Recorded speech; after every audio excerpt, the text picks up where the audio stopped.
700 mwaka huu, tuhakikishe hakuna Mkenya anakosa nafasi ya kusoma. Ndio sababu pamoja na hao wabunge tumejenga madarasa mpya 23,000 kuhakikisha ya kwamba kila mtoto, in the last 3 years we have built 23,000 new classrooms. Make sure every child is in class.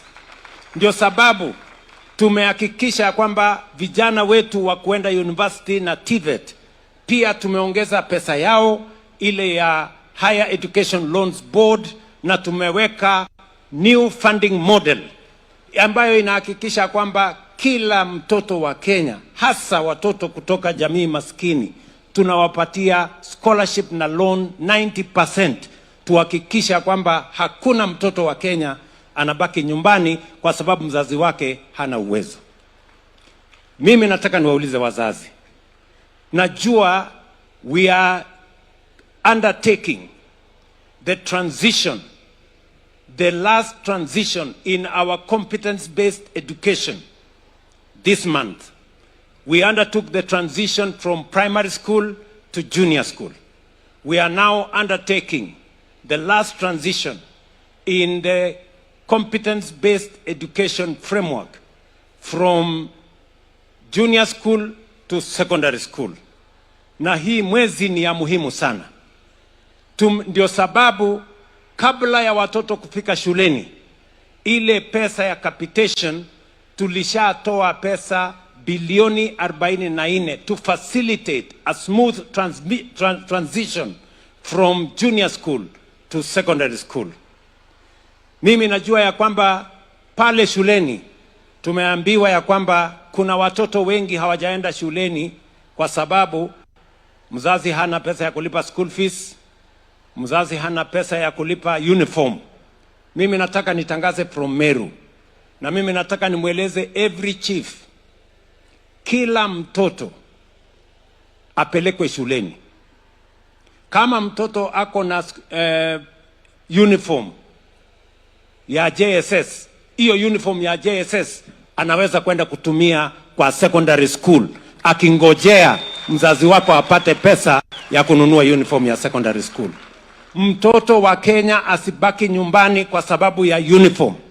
No child, and let me repeat for our education stakeholders, I am directing that no child should remain at home because they do not have school fees. Every child must go to school, kwa sababu tumetuma pesa bilioni 44 kusomesha watoto wetu. In any case, there is sufficient money for teachers, for our children to be taught in the first term. So every child, wawe na school fees, wasiwe na school fees, wawe na uniform, wasiwe na uniform, waende shuleni tomorrow morning. Na mimi nataka chiefs, na assistant chiefs, na members of provincial administration, every child in Kenya must report to school tomorrow because we have provided the money to teach all our children. Tunaelewana jameni? Kwa sababu elimu ni ya muhimu. Leo tumekuja hapa.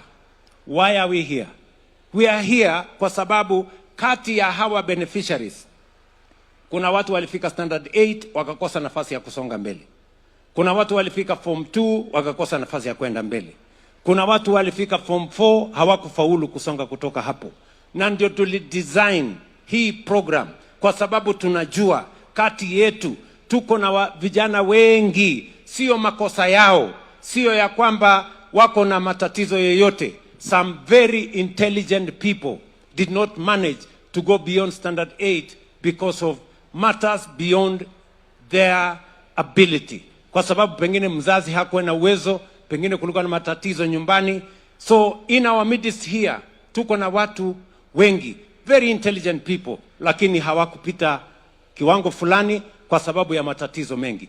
We do not want again to have another situation where our children fail to get education. Na ndio sababu tumeweka pesa nyingi, tumeajiri walimu wengi, tumejenga madarasa, tumetoa pesa ya kutosha. Therefore, no child should be denied the opportunity to be in class. Tumeelewana jameni? Mimi nataka niwaeleze vijana wa Kenya. for a very long time. Viongozi